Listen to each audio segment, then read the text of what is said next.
Hello folks, today we will be learning how to play Rage in Hell, a RPG zine that I've designed and published. Not really like an RPG though, because Rage in Hell has a closer relation to board games, solo board games like Chainsaw Warrior, stuff like that, right? It's about one guy fighting a bunch of stuff and killing them, and some changes in his circumstances that he has to deal with, stuff like that. I did have a sketch sheet in the back that you can photocopy and print out, but I have a PDF copy that I printed out. You are a mighty Star Warrior, a veteran of 100 battlefields, and currently fighting in a third demon war. A wretched conflict fought for over 100 years already. Who would have predicted that mankind will encounter demons in outer space, well outside of Florida? A famous Twitter content creator said, after the first Alien War, the Vampire Oppression War, the Vampire Freedom War, the Clone Rebellion, the 72nd Alien War, and more, humanity really shouldn't have been surprised by a Demon War and the two sequels which followed it. On your way to reinforce a distant frontier colony planet, the military transport ship you were on was destroyed by a colossal spacefaring demon the size of Texas, and with too many eyeballs. You managed to escape on a drop pod and made landfall on a nearby demon-infested planet. No one else made it out. According to your scans, there's an ancient warp gate on the planet, one that could take you back into the safety of human space. You're armed with only basic weapon, but your power suit has a built-in nanoforge that could forge some of the most useful weapons this side of the galaxy, provided you can find the materials for it. The demons are hunting for you while you survive. Okay, so what you need, a bunch of polyhedral dice, platonic solids, guys, writing utensil, and a character sheet or a piece of paper. You can also use markers and stuff like that to track stats and health and stuff like that, but you don't really need to do that. So first of all, these are playing cards. 12, 13, 14, 15 cards. So this is your encounter deck, right? These are the kind of monsters you have to fight. So you start the game with 2d5, so 2d6 plus 5 material. Okay, so material is kind of like the stuff you spend to make other stuff. 5 plus 4, that's 9, plus 5, that's 14. So I have 14 materials. And you begin the game with 28 hit points. This is your maximum HP amount, and you can't go over this amount. Hey, I can buy any number of weapons and stuff from the there we go, the weapons table. So you might notice that the first weapon is a fist. I cast fist, right? You always have access to it. It doesn't count as a weapon, right? So I always have fist, and it's a melee weapon. Okay, it does D4 damage. And ammo capacity, remaining shots, it has no ammo to speak of. Let's look at stuff I can buy here. I think I have different costs, and material costs is right here. I have 14 materials to spend. Ideally, we want something that doesn't cost any ammo, that doesn't cost you to spend ammo, and something that does cause you to spend ammo. So, because, you know, guns are really powerful, stuff with ammo are really powerful. And stuff that are powerful without ammo are really expensive, like the giant fucking sword version 6.6.9. Giant fucking sword made by the old Russian colonists of Alpha Centauri, a classic weapon for more civilized time. Step aside, lightsabers. So we think we should get Hellfire crossbow instead here. Crossbow design which launches thin vials of portable hellfire. The reason for the crossbow mechanism is because hellfire is too volatile in fire using modern firing mechanisms. So it costs 9 material, its range deals D8 damage, and there's a 2-shot ammo capacity. That means after 2 attacks you have to reload, which takes a whole turn, and enemy get to attack you for free pretty much. All damage this weapon deals is flame damage. Flame damage means you remove twice as much HP from the enemy. So I'm gonna go ahead and purchase the Hellfire crossbow. It's ranged, deals D8 damage, and there's 2 shots. 2 shots left. I'm just gonna say flame damage here, so we know that it deals flame damage. And that's 9 off of the amount of materials we have here. So now there's 5, I have 5 materials left. Okay. And with 5 left, I should buy something good. So we should get something ideally that doesn't cost anything. So how about the Doom Knife? Costs 3, but it doesn't require ammo, and it's always good to have reassurance, a backup plan. Knife, melee, D4 plus 1, just slightly better than fist. You know, actually it's much better than fist. And that means we have 2 material left. And maybe we should save them for later, you know, maybe to save up for some ammo clips and stuff like that. The other stuff too.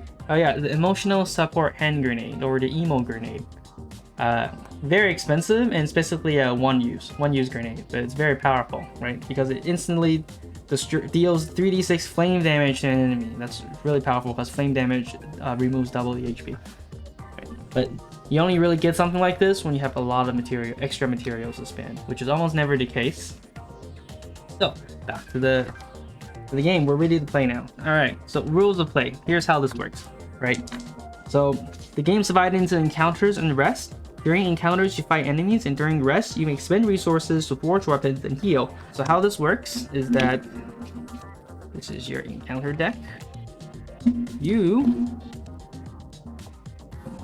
draw 1 card from the encounter deck. Oh, it's a floor of diamonds. So you go to the demonology section, and you go to 4, which is the Pale Mother. So this is the enemy you have to fight. You know, that's what this card represents. So what does the diamond represent? The diamond, one of these 2 tables here, right? If you have a diamond or a heart, it's stuff that happens before the fight. And if you have a the other 2 symbols, it's complication, which is stuff that usually happens after the fight, you know, and complicates the situation. So it's the stuff that happens before a fight. So we roll for it right now. You roll a d10.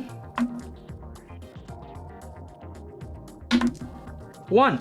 Okay, so found some combat drugs. Expiry date was 200 years ago. Better drink fast. Gain +1 attack this encounter. That's pretty good. So now on my inventory, I have 1 combat drugs. Right? You know, when I drink it, it gives me +1 attack this encounter. Well, I have to drink it because it's expired. There we go. Gain +1 attack this encounter. It doesn't give me an option to drink it, so I drink it right away. I basically have +1 attack. I'll just keep that in mind. Let's just use this to keep track of the fact that I have +1 attack this turn. Go back. Out the fighting works. There we go. So we already got through the stuff that happens to a fight, complications. Well, resolve that if there's any, which is there's none. And combat's very fast and fluid. You choose a weapon and then attack the enemy. And then depending on how successful your attack was, the enemy may or may not counterattack. Enemies never roll for attack. Okay, enemies never roll attack. After an enemy for given counter is defeated, you roll once on the loot table, page 6, and then you resolve any complication. Then move on to the rest period. If you clear the entire deck of encounters, you reach the warp gate and win. But combat is really simple. You roll d20, and then you consult like this table here, okay? If it's 15 plus, it's a successful attack, and you roll for damage. The enemy doesn't counter attack because your attack is so successful, right? If it's 10 plus, like 10 or higher, it is also a successful attack. You roll for damage, and then the enemy counter attacks. And if it's 0 to 9, you fail the attack, and the enemy's counter attacks anyway. When enemy counter attacks, they don't roll the d20, they just straight up roll for damage against you, or whatever is applicable according to their ability and stats. It's critical success. Okay, if you roll a natural 20, roll for damage twice, and then you stack them. But you can roll damage twice, not this dice, whatever the damage dice of your weapon is. Critical fail if you roll a natural 1 instead. When attacking with a ranged weapon, it causes a weapon to jam. It cannot be used until you unjam it. You must skip an attack to unjam that weapon, allowing your enemy a free attack against you. Melee weapons do not jam, so this is one of the advantages of melee weapons, which is usually weaker, and the melee weapons that are good are really expensive. You know, that balances out. against the ranged weapons, jamming and having to reload the ranged weapons and spending ammo clips on them. I actually don't have any ammo clips because I didn't have enough materials left to buy any, so I'm gonna hope I can get some from the loot tables, which we'll cover later. So, ammunition. Again, if a weapon's range, you need to spend one shot, okay, one shot on ammo capacity, to fire to attack with it. You know, and if a weapon has 0 shots left, it cannot be fired. So whether you succeed or fail, the shot is gone. Okay, just like in real life, you know, once you fire a bullet, whether you miss or hit, it's gone. Reloading. If a weapon has no more shots, you may skip your next attack and spend 1 ammo clip in order to reload it, not to its full ammo capacity. However, this gives your enemy a free counterattack against you. Flame damage removes twice as much HP from enemy. For example, 4 flame damage removes 8 HP, you know, which makes perfect sense. Okay, so after the fighting is over, you roll on the loot table. You know, so you can get stuff like ammo clips, you can get medical kits used anytime to heal 4. You get more materials, combat drugs, purifying agent removes poison and curses. Some of the complications and stuff that happens before combat gives you as like lingering effects, like, you know, found corpse of a dead god. Oh, that's actually beneficial to you. But there are other ones which are curses or poison and stuff like that. Rest. Okay, so after let's say after I kill the demon, right? I roll for attack, I roll for my damage, he counterattack, we go back and forth until I reduce this demon's health. This demon being the Pale Mother, we reduce its health, which is 5, down to 0, it dies, right? And I win the fight. I get a roll on the loot table, I resolve any complications if there are any, if that's what I drew, which I didn't, after the fight, and then I rest. Okay, so there are several activities you can do during the rest phase. You may perform all of the following.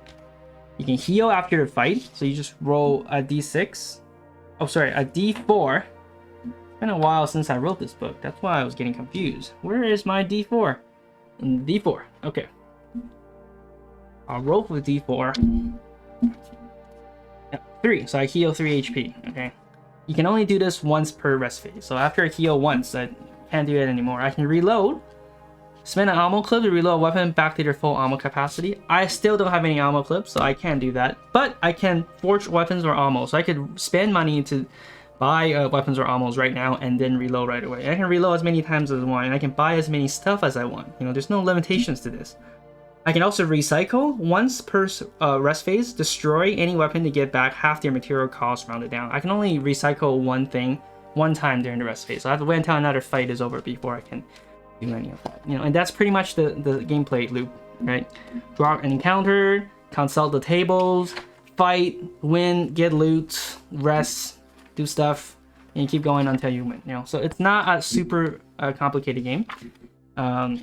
Just like a fun little solo RPG board game type of thing, inspired by some other games from the past. Yeah, and that's pretty much it. And of course, all the demons have all kinds of abilities and unique stats and stuff like that. You know, things that can make your life more complicated and interesting. Yeah, you can get this on my Etsy shop. You can also download the PDF copy of this from my itch store. So that's all, guys. Thanks for watching. I hope that was clear. It's not like a full gameplay video. Maybe sometime I will do like a live stream or something where I play through like Region Hell. Also check out my other zines and other cool RPG and other nerd stuff that I make